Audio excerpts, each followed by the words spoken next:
റോമാലേഖനം 8-ാം അധ്യായം 26-ാമത്തെ വാക്യത്തിൽ ഇപ്രകാരം പറയുന്നു, ഔവണ്ണം തന്നെ ആത്മാവ് നമ്മുടെ ബലഹീനതയ്ക്ക് തുണ നിൽക്കുന്നു.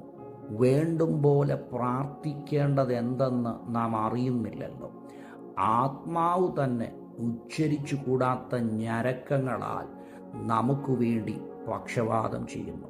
ദേവാലയത്തിൽ ചെന്ന് ദൈവസന്നിധിയിൽ നിലമ്പാട് വീണ് കണ്ണുനീരൊഴുക്കി പ്രാർത്ഥിക്കുന്ന ഹന്നയെ കണ്ടിട്ട് പുരോഹിതനായ ഏലി പറഞ്ഞത്, നീ എത്രത്തോളം ലഹരി പിടിച്ചിരിക്കും. പലപ്പോഴും പലവിധമായ വിഷയങ്ങൾ നമ്മുടെ ഉള്ളിൽ കടന്നുകൂടുമ്പോൾ പ്രാർത്ഥിക്കാൻ പോലും വാക്കുകൾ കിട്ടാതെ ദൈവസന്നിധിയിൽ ഞരങ്ങുന്ന നുറുങ്ങുന്ന പ്രിയപ്പെട്ടവരോട് കർത്താവ് പറയുകയാണ്, നിങ്ങളുടെ ഞരക്കത്തെ, നിങ്ങളുടെ വേദനയെ, നിങ്ങളുടെ ഭാരങ്ങളെ ഒരു മനുഷ്യൻ അറിയാൻ കഴിയാതിരിക്കുമ്പോൾ അത് നന്നായി അറിയുന്ന ഒരു കർത്താവുണ്ട്.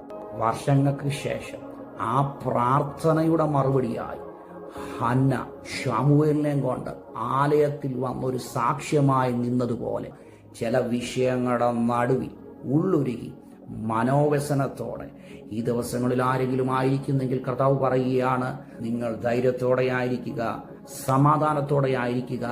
ഒരു ദൈവപ്രവൃത്തി ഹന്നയുടെ ജീവിതത്തിൽ തക്ക സമയത്ത് വർഷങ്ങൾക്ക് ശേഷം ഒരു ശമൂവേൽ ബാലനെ നൽകിക്കൊടുത്ത് ആ വിഷയത്തിൻ്റെ മറുപടി മറ്റുള്ളവരുടെ മുമ്പിൽ ആ ഭവനത്തിനകത്ത് തന്നെ നിന്ദിച്ച ആ പെനീനയുടെ മധ്യത്തിൽ തന്നെ ഒരത്ഭുത സാക്ഷ്യമായി നിർത്തിയതുപോലെ നമ്മെ ഒരത്ഭുത സാക്ഷ്യമായി കർത്താവ് നിർത്തുവാൻ ആഗ്രഹിക്കുന്നു. കർത്താവ് നിങ്ങളെല്ലാവരെയും ധാരാളമായി അനുഗ്രഹിക്കട്ടെ.